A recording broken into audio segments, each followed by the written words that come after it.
Welcome, my friends.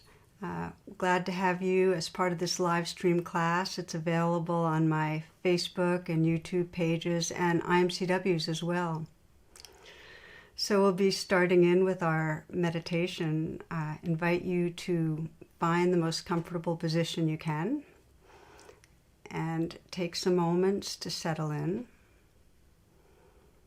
And as many of you know, the position for meditating ideally is sitting in an upright way and also at ease.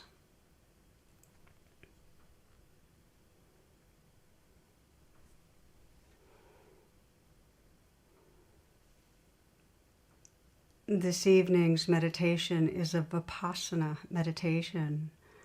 And Vipassana means to see reality as it is. We'll start, as we often do, by bringing a relaxed and wakeful attention to the body. And you might begin with a long, deep breath, a slow, long, deep in-breath, inhaling,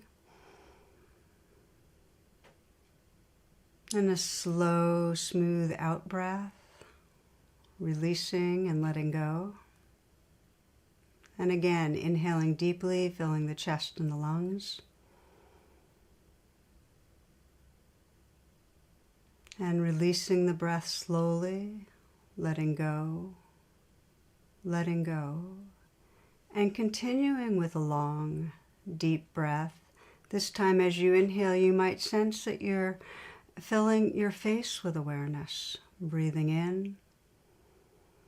And as you exhale, sense that you can let go of any tightness or tension in the face. And again, breathing in deeply, filling the face with awareness. And with the exhale, relaxing even the small muscles, releasing, letting go. And in the same way, continue the long, deep breathing as you now breathe into the shoulders, filling the shoulders with awareness. And with the out-breath, releasing, relaxing outward, letting go. And again, inhaling, filling the chest and the lungs, and feeling the shoulders from the inside out. And exhaling, releasing, relaxing, letting go. One more time, inhaling deeply and filling the shoulders with awareness. And with the out-breath, relaxing outward, softening, loosening, letting go. Continuing with this breath, feeling the hands filling with awareness. With the out-breath, a softening, a relaxing, letting go. Again, feeling the hands filling with awareness as the breath comes in. And softening, relaxing with the out-breath. Breathing in and out of the chest so that you feel the chest and the heart area filling with awareness. Sensing the possibility of releasing, letting go with the out-breath. Continuing with the attention in the area of the chest, so you can feel the upper back. And with the out-breath, a letting go, letting go. In a similar way, as you breathe in, feel the belly filling with awareness.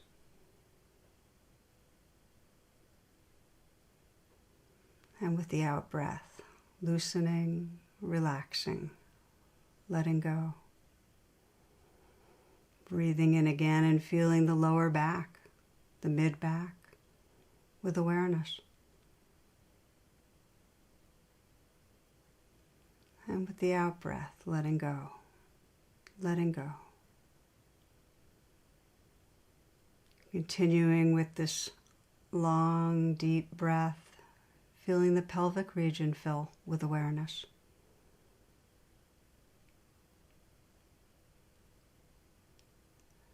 And with the exhale, letting go.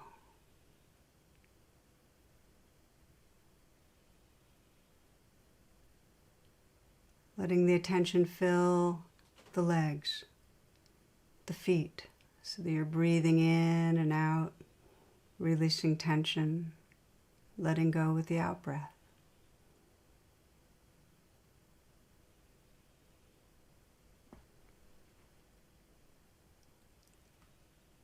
And then feel the whole body all at once, so that as you breathe in, you're filled with awareness. The spaces between the cells, awake. And with the out-breath, releasing tightness and tension throughout the body. Several full breaths like this with the whole body.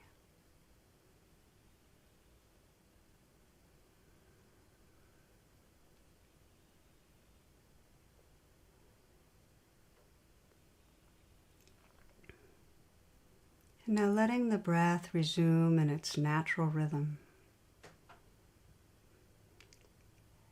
Not doing anything, but observing or witnessing the breath, just as it is.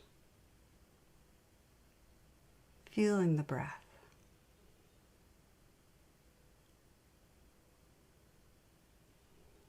This life breath can be your anchor or home base as you continue to practice.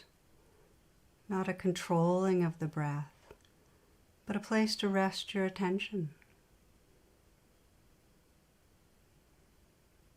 A receptive presence with the breath as it comes in and as it goes out.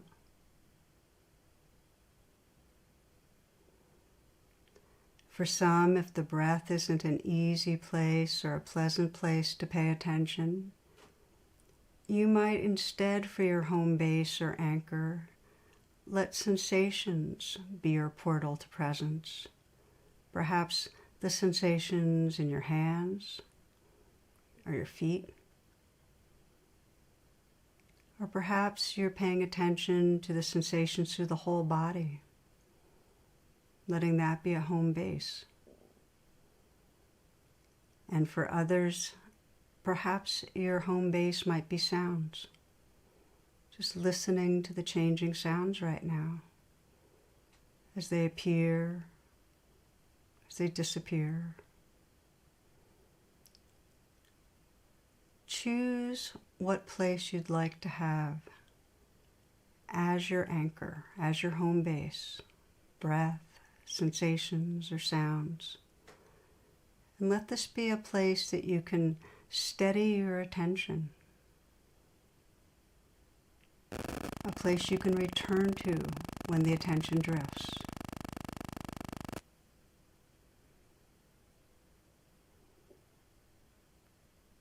Resting your attention in your anchor. A relaxed presence with the changing breath, our sensations, our sounds. And each time you notice the attention has wandered, gently return back to your anchor. You might mentally note thinking, when you found yourself drifting, and then relax back, present with the next in-breath or out-breath, or with the sounds or sensations.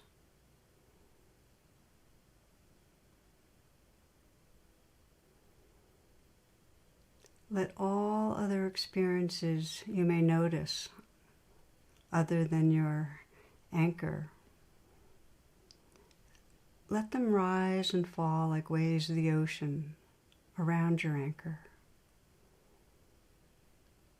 For the next few minutes, we'll quiet and steady this way simply being with our home base and returning when we've drifted.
It's quite natural for the attention to go off into the future or the past. If you notice that the mind's inside a thought cloud, let this be a moment of gently opening up the attention again. Perhaps noting, thinking, and relaxing back, resting again with the inflow or outflow of the breath, or perhaps with the sensations in the body, or with sounds. Noticing the difference between being inside the virtual reality of a thought and the immediacy of presence when you're in your senses.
Now, having settled for a time on your anchor, you can explore expanding mindfulness and including the stronger ways of experience that may be arising and calling your attention.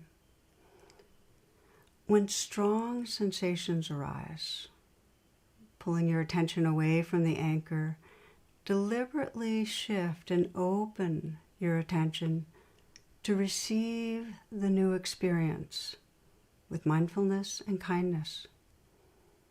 You can name it gently with a simple acknowledgement, perhaps tingling, tingling, or tightness, tightness, or heat, heat, twisting, twisting, or stabbing, stabbing.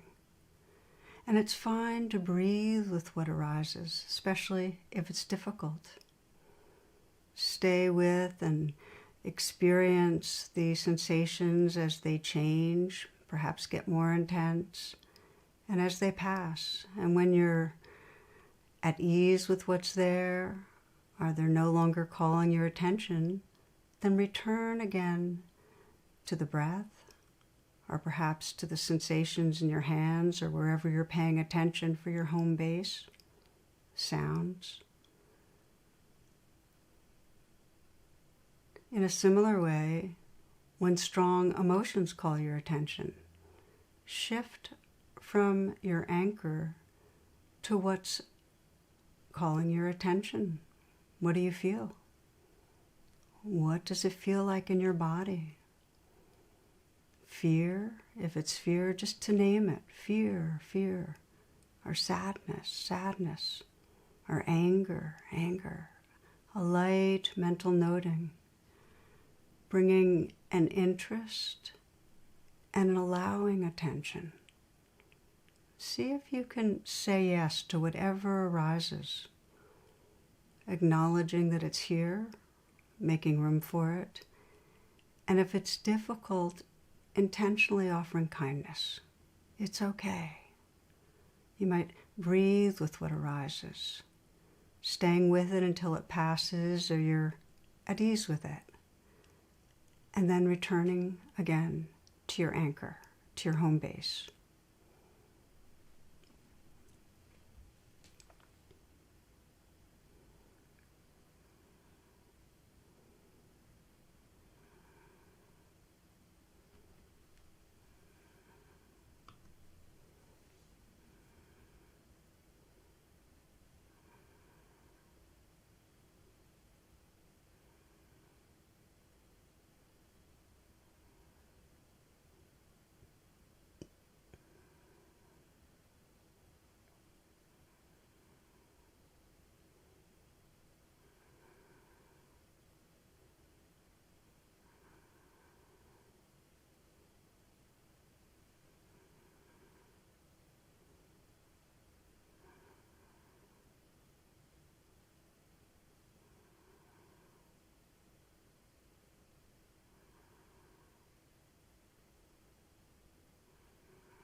Again and again, noticing where your attention is. And if the mind has drifted, to gently relax back, arriving in your anchor. Or if something strong is calling the attention, some strong sensation or emotion, opening to that. Remembering that judgment will take you away from presence, and acceptance will carry you home. So simply noticing what's here, noting it if that's helpful to you, letting it be, allowing it to come and go. And if nothing strong is calling your attention, to rest with the breath or sounds or the sensations you've identified as your home base, moment to moment to moment.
Aware of what's happening right in this moment with a steady, attentive presence.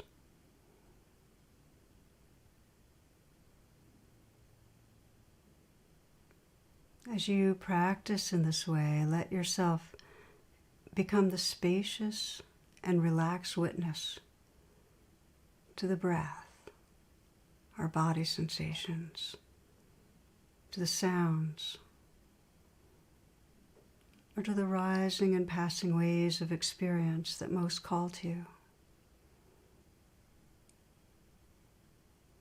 Let your heart be open, meeting whatever arises with loving awareness.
The poet Dorothy Hunter writes, "In this choiceless, never-ending flow of life, there's an infinite array of choices.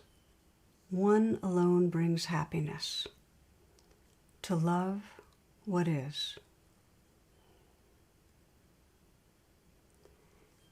In these last few moments, letting go of all doings, not controlling anything, letting the simple intention be to open to whatever arises with a tender heart, with clear seeing, with a full presence.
Okay, my friends, opening your eyes, and if you'd like to, this is a good time perhaps to stand or stretch, to have some water.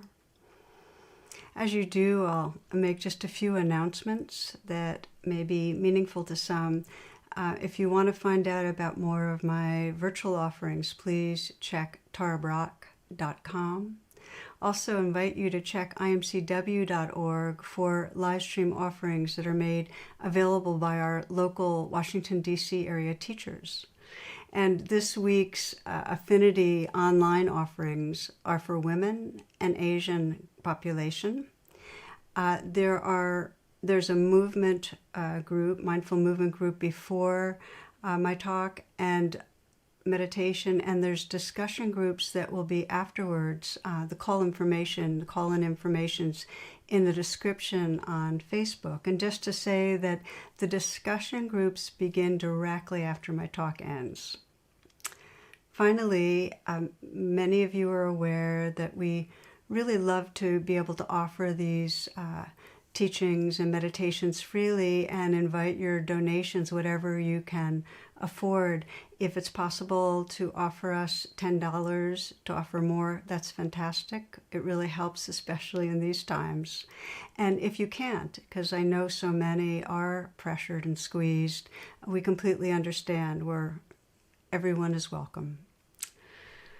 So finally, I like to mention before starting the talk this sense of what's emerging around the globe, a kind of growing togetherness in practice, and welcoming those of you that are joining in from different time zones around the world. Last week, there were 44 different countries, and I'm aware that we're coming in from our own places, our own spots where we're sheltering, and what a joy to be able to be with each other in this way. So thank you for being part of it.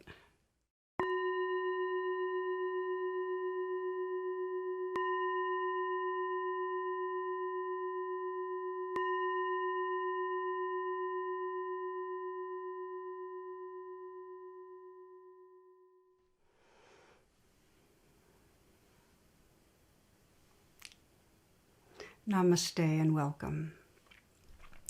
This is the 6th of a series, and I have no idea how long it'll go on, called Sheltering in Love. And last week and this week, the focus is on really facing the pain of separation and loneliness. Vivek Murthy was our recent Surgeon General in the United States up until 2017, also a physician. And he did a road trip across the United States talking to people, all different types of people, and now he's written a book called Together. And I mentioned him because he's a key figure in bringing into our societal awareness the huge suffering, really how loneliness is a major public health concern. And he talks about how for so many that he encountered, whether it was drug addiction or poverty or a range of physical diseases, that the root suffering was a sense of isolation, of being stuck in this struggle and all by oneself. And he shared a number of stories, but one that struck me, he met with a man several years after this guy had won the lottery. And this man told Murthy that the day he won the lottery was the worst day of his life. And when Murthy said, well, explain, please, he described how he had been working in a bakery, and he had, he was needed there and appreciated for what he did, and he had friends in his neighborhood. And after winning, he stopped working. He moved into a gated community. He got really lonely. He developed diabetes. He felt pretty continuously angry at what he perceived as the snobbery of other people that lived there. Well, for many of you listening, that this isn't hard to understand or imagine. And what strikes so much is that loneliness is a dis-ease that hits all classes, people in all sorts of life circumstances. There's a really well-known teaching story that I love where a student asks a spiritual teacher, what's the difference between illness and wellness? The teacher writes those words up on a board, and he circles the I of illness and the we of wellness. And we know it, that we're not happy when the world is centering around I. Those are not the moments that we're happy. The trajectory of the spiritual path is shifting from an identity and a self-concern and focus where our fears and our thoughts and all our intentions and motivations are really around furthering and defending a self. It's a shift from that to really recognizing in a cellular way that we're connected. And then the experience of that is a caring that's all-inclusive. That's one of the definitions I have of radical compassion, that it's that awake sense that we belong, and of course we care for each other, we belong to each other. And that is what's so interesting to me, is that many evolutionary psychologists and philosophers also consider this the trajectory for our species, that there's an increasing movement and capacity for collaboration and for compassion, with the understanding that we belong to this web of life. What happens in this web affects all of us. Sensing we're part of Earth, we're part of what's described as Gaia, this whole system that's, synchronized and self-organizing. We're on the same boat, so we collaborate, because the truth is we belong. Now, of course, as I say this, you may be, instead of thinking of the long arc, you may be more focused on a short stretch of time that we've been having recently, and it certainly doesn't appear collaborative and, embracing and caring of each other, which is why this week and last week, really we're looking at the suffering of separation and loneliness that many are calling an epidemic. And we talked last week about how loneliness, which is really forgetting our belonging, quite literally makes us sick. It shortens our life expectancy. And that given we're such a social species, we have a longing to belong and very real pain of loneliness. And it's in our DNA to feel that, because for most of human history, it was really dangerous to be separate or outside of the group, not a member, not feeling our membership. So it's easy to see how in current days loneliness is exacerbated by this global crisis, by the pandemic. There's so much anxiety, so much fear around health and economy. We see each other and we're afraid of getting this potentially deadly virus from each other, so there's distancing and many are living alone. It's a real setup. One person a couple of days ago from our DC meditation community who lives alone told me, she said, I'm afraid I've had the last hug in my life and I wasn't even aware of it at the time. And that really struck me, just that sense of really, what if I never feel held again? There's so much suffering that comes with feeling lonely. It often appears as depression. We might not even be in touch with the loneliness. It appears as depression, which is a pushing down of that rawness, because loneliness is so painful. It appears as anxiety, because the more separate we feel, the more we feel vulnerable, the more we feel threatened.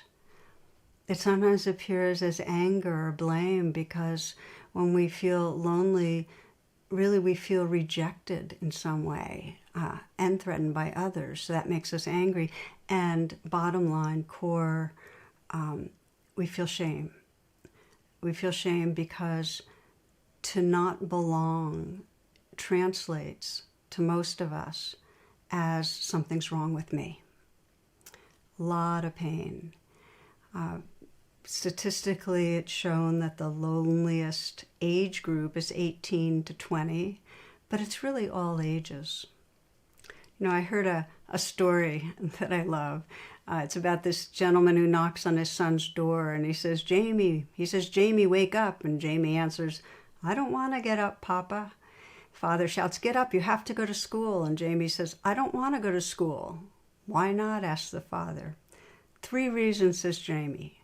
First, it's because it's so dull. Second, the kids tease me. And third, I hate school. And the father says, well, I'm going to tell you 3 reasons you have to go to school. And first, because it's your duty. Second, because you're 45 years old. And third, because you're the headmaster. Not everyone goes around feeling like I'm lonely, but we all have this existential tendency to feel separate. This is deep in us. I find that Rumi says it the best on this. He says that everything that comes into being gets lost in being, drunkenly forgetting its way home. And what he means by lost in being is that we lose the sense of our belonging to the whole, and we get identified with a separate self. This I, and all of our thoughts and activities just circle around what I want, what I need, what I'm afraid of, this furthering and protecting of ourselves.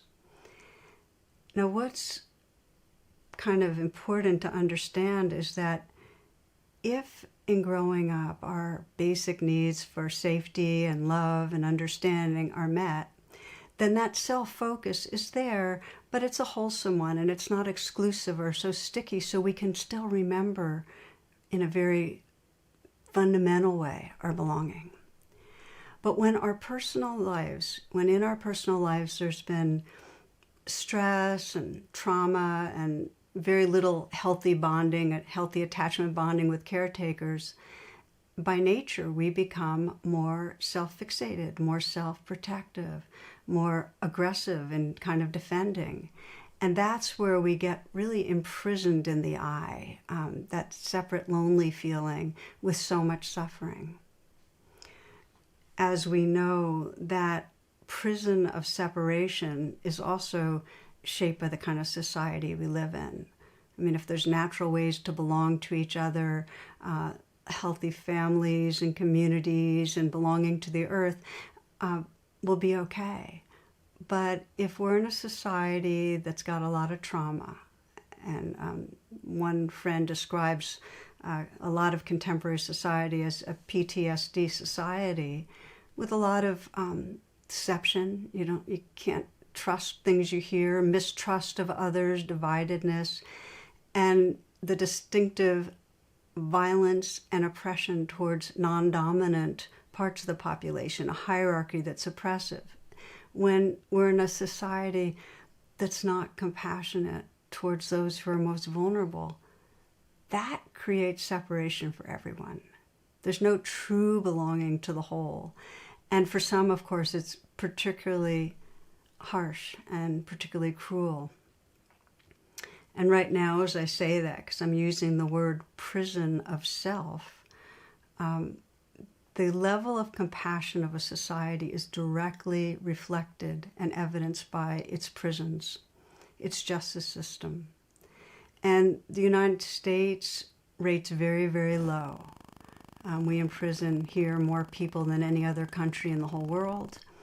And not only that, it's very, very punitive. There's no rehab, such as, I'm reading more and more about Finland. It's just really wonderful system of reintegrating people back into society by knowing that punishment doesn't work. It doesn't reduce crime. Rehab does. In the United States, we target non-dominant populations as disproportionately African Americans that are imprisoned in our country here. And there's currently a tragedy many of you are hearing about. It's beyond words painful, which is that those that are trapped in prison are in the hotspots, in coronavirus hotspots.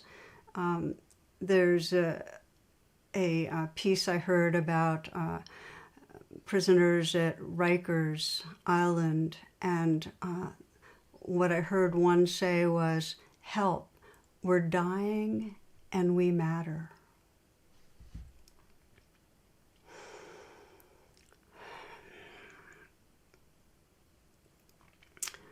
If we feel like we don't matter to society or to our parents or caretakers or to others around us, that's the isolation of prison. That's the isolation of feeling a separate self, if we feel like we don't matter. And even if we stay busy and we cover it over and we try to accomplish a lot, or we cover it over with addictive behavior, or we try to control people or hold tight to relationships or avoid people, there's still some place in us deep down that knows that we're cut off and feels like we're not valued, we don't matter. Now, as I talk about this, and you may be listening and feeling some identification with it and some not, to note that unless we're free, unless we really are living in a sense of oneness and wholeness, we all have some degree of feeling separate. And to some degree, that's suffering. And it's intrinsic part of the spiritual path to face it and to wake up through it so we can discover our true belonging. So I'd like to invite you to pause here with me and to do maybe a scan. We'll call it a connection or belonging scan. And you might close your eyes.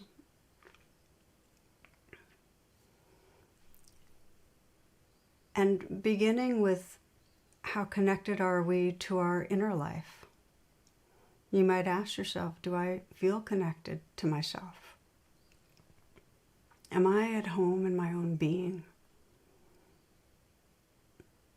Am I in touch with feelings that are here?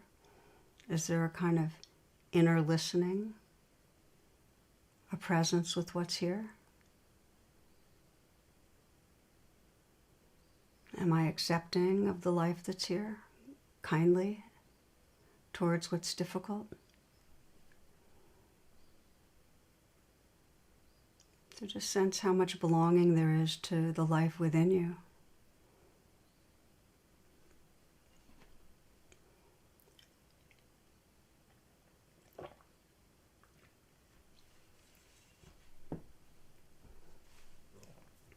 And then widening the scan, how close am I to others? You might bring to mind some key people in your life. Is there a sense of understanding, of care? Do I feel like I matter?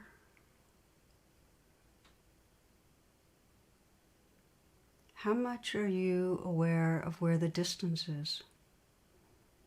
How much are you aware of feeling lonely?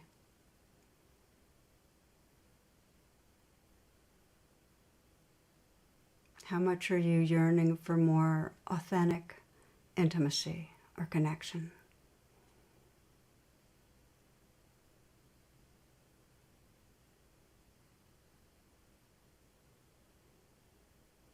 See if it's possible to witness and sense into this without any judgment. Because this is the first step of deepening belonging. It's just to see, how is it right now in my life, with myself, with others? And for some, there may be a real sense of that kind of raw, lonely feeling. And others, a yearning for more intimacy and aware of where you would like to be more connected. Whatever degree, let's explore now the pathways toward reconnecting. And if you haven't opened your eyes, please feel free. So this is the pathway from I to we. And maybe I'll begin with a metaphor I find really helpful, and it's of how a spore operates. It's seen in the plant kingdom that when times are harsh and what's needed to bloom can't be found, certain plants become spores. And what's interesting is that these plants kind of dampen down and wall off their life force in order to survive. And it's an effective strategy. In fact, spores have been found in mummies, thousands of years old, and they've been able to unfold into plants when given the opportunity, in other words, of being nurtured. So plant spores are opportunists. In other words, there's this life force in them waiting, and it's scanning the environment for an opportunity to bloom. And the medicine of moving from I to we, from that walled off, frozen energy to being part of the larger flow, nurtured, light, warmth, nutrition. So in a parallel way, when we don't feel loved, when we don't feel we matter, that we're valued by our caretakers or society, we form a spore-like inner life. In other words, we wall the unloved parts away.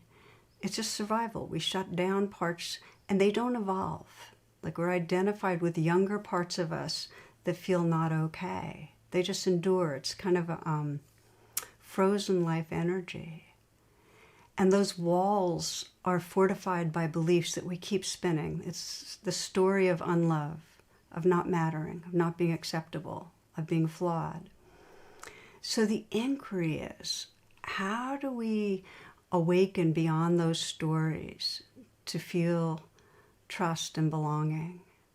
In other words, what's the nurturing that will help to dissolve those walls and free us into the larger sense of what we're a part of? And last week, we explored one really powerful inner pathway, meditative pathway. And just to remind you, and if you haven't listened, you might want to go back to this as part one of the 2 on loneliness. It's on purpose becoming aware of the pain of separation, where we feel disconnected. And the poet Hafez said it best, let it cut more deep. In other words, lean in, bring a completely tender presence to the pain. Be with it. And what happens is that pain of separation unfolds into a longing to belong. We can feel right in the very heart of that pain of separation, this longing to connect. It's so deep in us. And when we open to that even more, we discover the source of that longing, which is that field of sacred, loving presence. So as I've been describing over the weeks, those animal-headed deities, loneliness is a really painful one. And if we let it cut more deep and really bring our presence, we open into the longing and into that sacred space of belonging. It's not easy, and it takes many, many rounds, but it's a very powerful pathway of dissolving the walls around that spore, the frozen life in us. Two other inner pathways that many of you are familiar with, and I'll name them because we always need reminding, is to practice heart meditations, just offering love inwardly and offering love to others. Even if we're not feeling completely connected with that loving, just a gesture with the intention to be loving actually activates it. It's very, very powerful because the love is already there. It's just kind of stuck. So heart meditations, the loving kindness or metta meditation towards oneself, towards others, is really, really powerful. Also the gratitude practices. I mentioned a few weeks ago, especially if there's depression and loneliness, to get in the habit every day of reflecting on three things that you're grateful for. And as I've mentioned, that's part of my regular practice with my husband. When we meditate together, the first thing we do is ask each other, well, what are you grateful for? Very powerful to kind of, again, soften the walls, those hard walls around our heart. I want to mention another meditation that for loneliness and separation is incredibly powerful. And that is reflecting in nature. In other words, bringing our nature into the natural world. This is Terry Tempest Williams, naturalist, writer. Our kinship with earth must be maintained.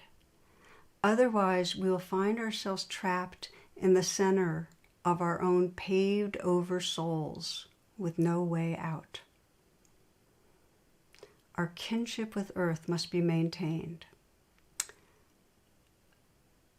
This is about kinship. This is about remembering what we belong to. And you don't have to live in the wilderness. It helps to find more natural areas and to move in them. There's something about moving in nature that helps us to connect. And then, of course, stillness too. Commune with a tree. Take in that new green of the leaves if you happen to be in a season of spring.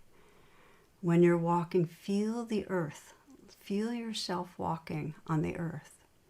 As Thich Nhat Hanh says, the miracle's not to walk on water, but it's to walk on earth with awareness. Beautiful. Feel the air on your cheek. Smell flowers. Listen to the sounds of the wind or of the rain. Watch birds, look at the moon, look at the sky, the night sky. This helps to dissolve the spore walls, the walls around the heart. It really heals loneliness to feel our belonging to this precious world, our kinship to the earth. It also helps ensure that we'll take better care of this beloved earth.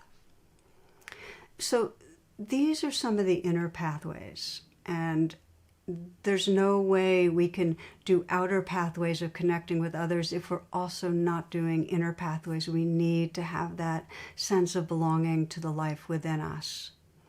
And our wounding was in relationships. The severed belonging in our relationships with caretakers in our society, and healing comes in relationships too. So one of the kind of catch-22s, and I want to put it out front here, is that loneliness has a kind of vicious spiral that it makes us wall off and withdrawn away from others. We're not, even when we're with others, we're not able to be as spontaneous or real because we don't like ourselves and we're afraid of rejection. And that creates more distance, which is a message to wall off more. So to undo our stories of unlove and remember our belonging, it actually takes courage. A courage to make an effort towards authentic connecting, and a lot of acceptance that it's going to be organic. We need to stretch, but not push ourselves in a judgmental way. So that's the kind of, I wanted to put that out as a container and then look a little bit more close in on this pathway of authentic connecting, because the walls around our heart start dissolving in the moments that we really are seen or we see others, in the moments that we're listened to and we listen to others, in the moments when we're felt and we can feel others. That's what gives us a sense of mattering. Rachel Remen is a physician, author, deep, deep respect for her, and if you get any of her books, she's wonderful.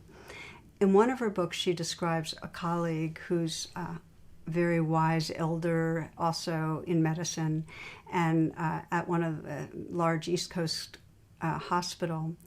And one of his patients was a homeless woman, and he would see her once a month, and she'd come to the hospital, and he, with tremendous respect, just hold a space for her and listen and care.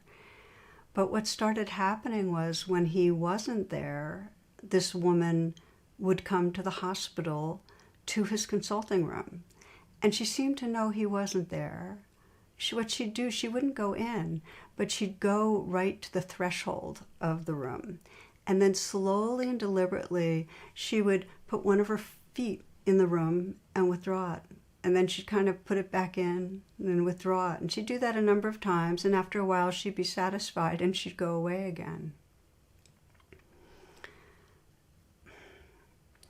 Rachel writes this. She says, "The places in which we are seen and heard are holy places. They remind us of our value, that we matter. They give us the strength to go on."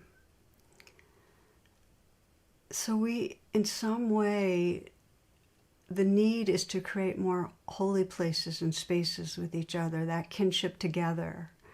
It happens sometimes in therapeutic settings, and it can certainly happen with our family, with our peers, with our dear ones, when we get more and more intentional about connecting.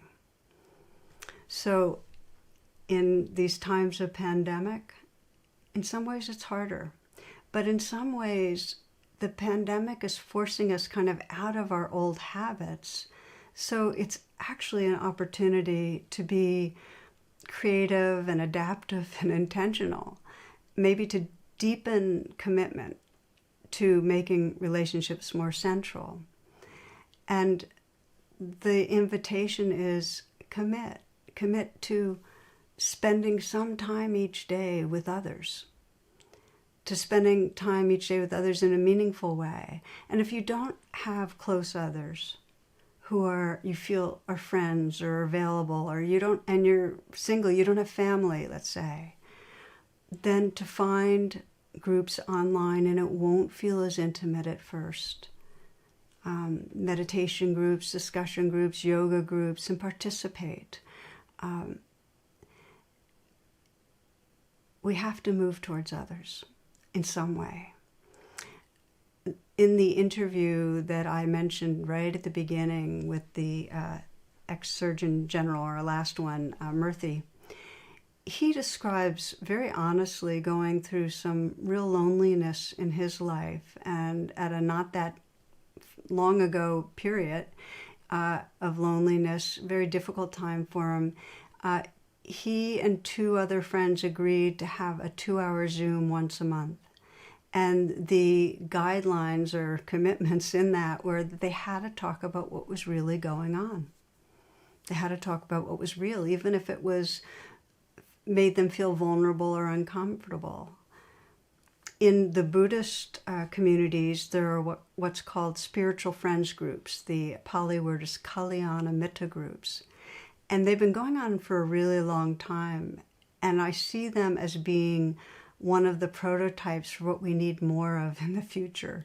This is where 6 people, 8 people meet every other week. And the format is really simple, of just sitting together for 10 minutes, a half an hour, whatever, and then sharing what's going on, what's real, some back forth, closing with a loving kindness sit. But it's a place of tremendous intimacy. And we can find our ways to create those with one other person, with 3 other people. It's powerful because there's a container of mindfulness and a mutual commitment to being real.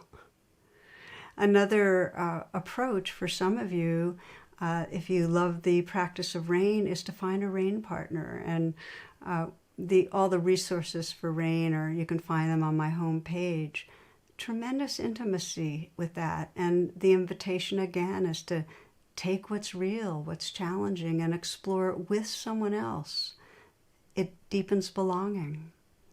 But whatever modes you discover or try out of deepening authenticity, make real eye contact, listen, and take the chance of speaking truths, difficult truths, because that's what really nourishes. Another thing on this that has become increasingly vivid to me is that how valuable it is in our intention to deepen connection to include strangers. It's very easy to just think that we're deepening conscious relationship with the people we know, but those we don't know are in another universe. And yet, how many of you have passed by someone on the streets and had that moment of a smile of human warmth, some acknowledgement, and you kind of walk by and your heart's glowing, and all of a sudden you just feel good. It's like this unexpected hit of, oh, here we are together on the planet. Well, it's really important to bring that awake consciously. I've noticed for myself, I walk regularly in the woods and there are people on the trails, and I noticed at first how awkward it felt, some with their masks, some not, and us making sure to pass each other, but have I'd step way into the woods to make room for people to pass and not be within 6 feet. And the awkwardness was some sense of mutual threat. And what occurred to me was just make the effort to be more friendly. Just more friendly, even though, we're creating the physical distance, not a heart distance.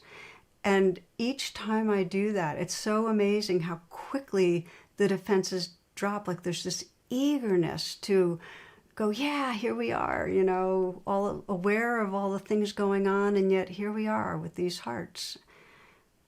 What if we all committed to being extra friendly? Just what if? Just whenever there's an opportunity, and just to say, okay, what would it mean right now to be extra friendly? And especially if there's loneliness, to take the chance. So this has been spending some time on deepening belonging, nurturing and dissolving that wall by extending ourselves for authentic contact. The last piece I want to bring in is how much belonging gets revealed when we help or receive help. It's so powerful. Now, when we're lonely, we want others to reach out to us. And yet we can break that patterning by just having a background inquiry. How can I help? How can I help? Sometimes that question, where does it hurt? Or what's it like for you? Just to shift from that self-focus that kind of perpetuates a sense of something's wrong with me to how can I help? One of my dear friends, Dan Gottlieb, he's for many years a radio host, psychologist, also a paraplegic. Decades ago, he was paralyzed from the chest down. Right after his accident, he was in the ICU and he didn't want to live. His life didn't matter to him because it didn't seem like he could live a real life. One of the nurses that was tending to him knew he was a psychologist, and she shared some of her suffering with him. about a relationship she was in and about her own suicidal ideation. And he was loving and present because he knew how it was. He just knew how it was. And when she left, she felt better, and she let him know. She let him know she just didn't feel so alone in her pain. And after she left the room, he describes saying to himself, I can live with this. Life had meaning because he knew he could give love and he could receive love. There are so many ways we can do it. Many of you are familiar with them in terms of times of pandemic. I'd say the most immediate is to be in touch with anyone you know who may be vulnerable and need human connection and support. There are pandemic mutual aid programs near all of us now. And you can support a broader cause, a way of helping in a societal way, whatever appeals to you, responding to our climate emergency, which is not going to go away and is going to need all of us to care and act. You can get engaged getting out the vote so that each voice is honored to bring us to a more compassionate society. Get engaged. But I want to name, as part of closing, what I consider maybe the most transformational level of giving and receiving, and that is helping each other to remember our goodness. I thought maybe I'd share a story that I heard years and years ago, and it stayed with me through these years.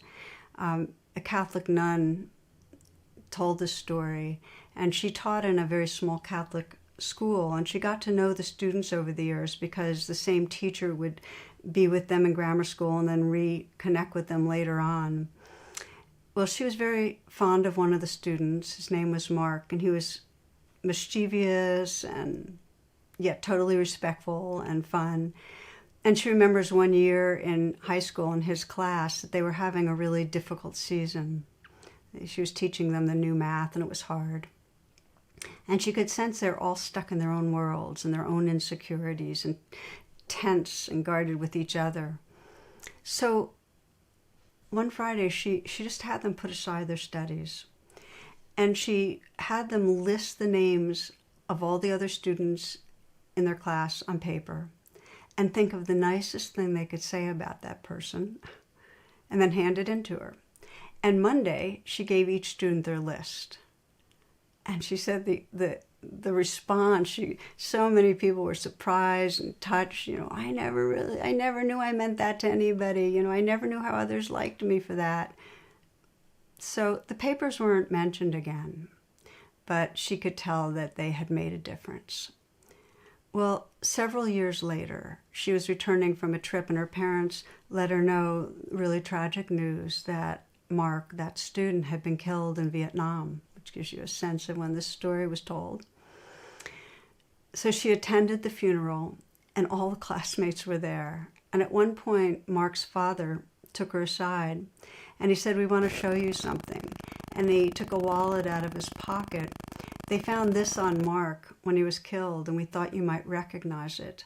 And he, opening the billfold, he carefully removed 2 worn pieces of notebook paper that had obviously been taped and folded and refolded many times. And she knew without looking that the papers were the ones that she had, when she had the class list all the good things about each other. "Thank you for doing that," Mark's mother said. As you can see, Mark treasured it. And Mark's classmates at this point were gathering around, and one of them, Charlie, smiled rather sheepishly and said, "I still have my list. It's in the top drawer of my desk." Chuck's wife said, "Chuck asked me to put this in our wedding album." "I have mine too," Marilyn said. "It's in my diary." And then Vicky, another classmate, reached into her pocketbook and took out her wallet and showed her worn and frazzled list to the group. "I carry this with me all the time," she said. "I think we all saved our lists." And this teacher said, "That's when I finally sat down and could cry." The heart breaks open when we let in the goodness of other beings, when we let in the preciousness of this life. Seeing goodness, feeling seen, it creates kinship. It's so easy to fixate on what's wrong. We all do it to ourselves. We fixate on what's wrong, and it covers over that basic light in our being, that in us which wants to live honestly and truthfully and caringly. One of my favorite all-time quotes is Arne Garborg. He says, "To love someone is to learn the song in their heart and sing it to them when they have forgotten." We all forget, and we need reminding. And this is part of nurturing the kinship and dissolving those walls that separate us. The poet Tukaram says it in a little bit of a different way. He says this, he says, "I could not lie anymore, so I started to call my dog God. First he looked confused, then he started smiling, then he even danced. I kept at it, now he doesn't even bite. I'm wondering if this might work on people." I think it does. And so, my friends, tonight, this class, we're really talking about dissolving the walls that separate us. It's a life path. If you felt like there were a lot of different pieces, it's because in a way it's the whole of the spiritual path, is waking up from that prison of I where our self-concern and fears and defensiveness and so on blocks out the truth of really being embedded in this mysterious living web that's so filled with love and with awareness, just forgetting that belonging. So this is the path. And if you want to have it as simplify it a little as you move into the rest of your evening or tomorrow, let's be friendlier. Let's be friendlier to our inner life by really honoring the feelings that are here and holding them with kindness. Let's be friendlier with each other. Just express our care. Remind each other of goodness. Let's be friendlier with strangers. It could create ripples that can totally change this world, widening the circles. And we're not whole unless that friendliness and heart includes those who are most vulnerable. Remember those who are calling for help. We're dying. We matter. There's so many. Letting our hearts cherish all beings. So we'll do a closing sit together. We'll invite you to come into a position that helps you. This is a reflection on feeling kinship with all beings.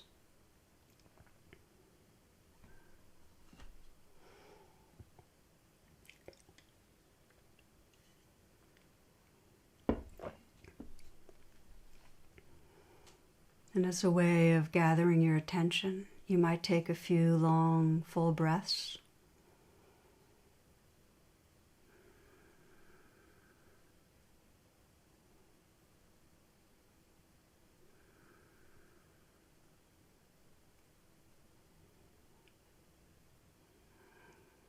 Take a moment to scan through your body and let go of any unnecessary tightness or tension.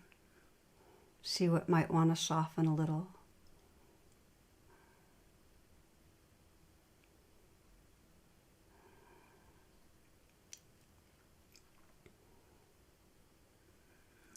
Relax your face. You might sense a slight smile at the mouth. And you might visualize and sense the curve of a smile spreading through your heart. Just allowing you to be open and connected with whatever's right here.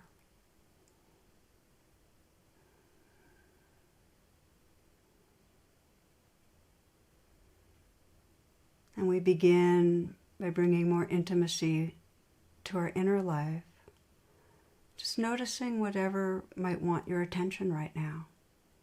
Wherever there may be a sense of vulnerability, separateness, sadness, fear. numbness, disconnection.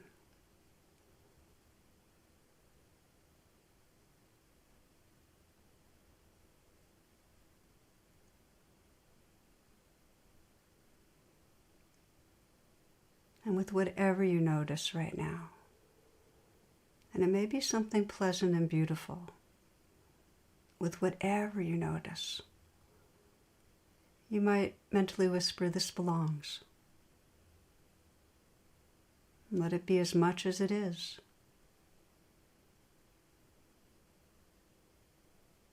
Just as waves belong in the ocean, this changing experience in your body and heart belongs. You can be the caring witness, an intimate presence.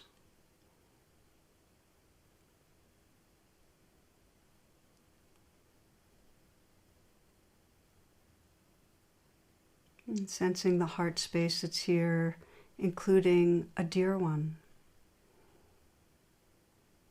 Someone in your life that can use your healing attention.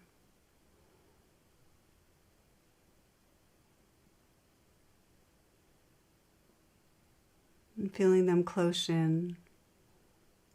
And in the same way, offering your attention, your presence.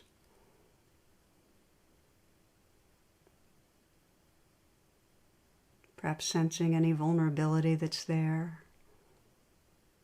What life is like for them.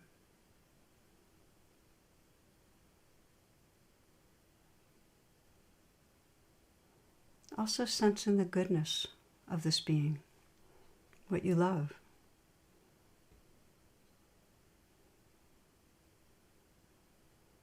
You might take a moment to imagine and sense the possibility of mirroring their goodness, letting them know. Just giving them that gift.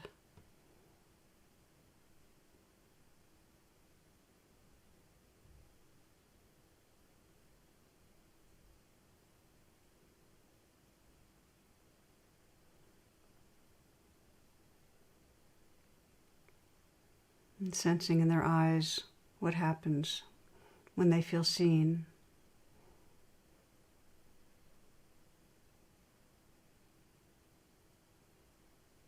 And taking in their love.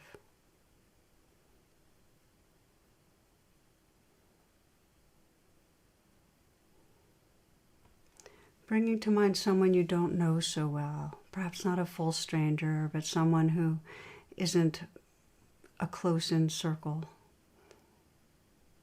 And just taking a few moments to imagine some way you might be extra friendly. Let the warmth of your heart include them.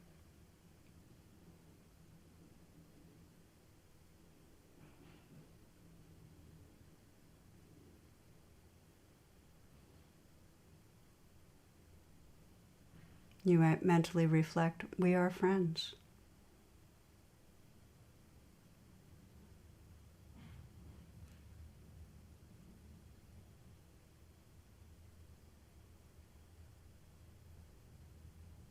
And widening the heart space now to bring to mind somebody from one of the most vulnerable populations you can imagine, perhaps someone in a jail, refugee, someone who's sick and alone with the virus, away from family, someone who's feeling panicked, fearful around finances.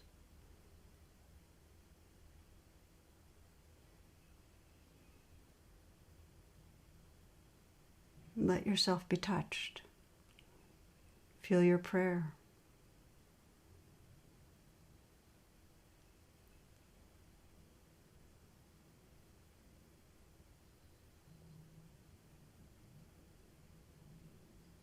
And widening now in all directions to sense all beings who are feeling separate. The parts of you that don't feel so seen or connected. Your dear ones, those you don't know so well, most vulnerable beings, beings everywhere.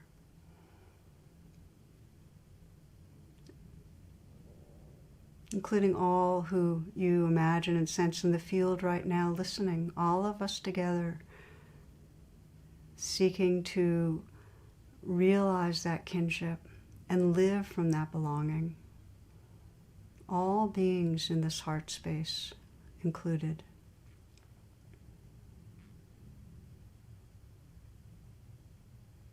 The poet Mark Nepo writes, "My soul tells me we were all broken from the same nameless heart, and every living thing wakes with a piece of that original heart aching its way into blossom. This is why we know each other below our strangeness, why when we fall we lift each other, or when in pain we hold each other, why when sudden with joy we dance together. Life is the many pieces of that great heart loving itself back together again."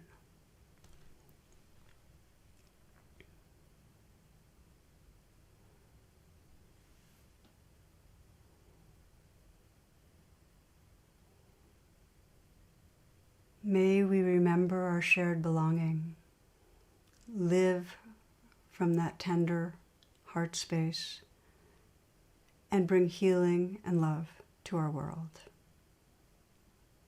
Namaste and thank you. Be well, my friends. Take good care, and I'll look forward to being with you again next week.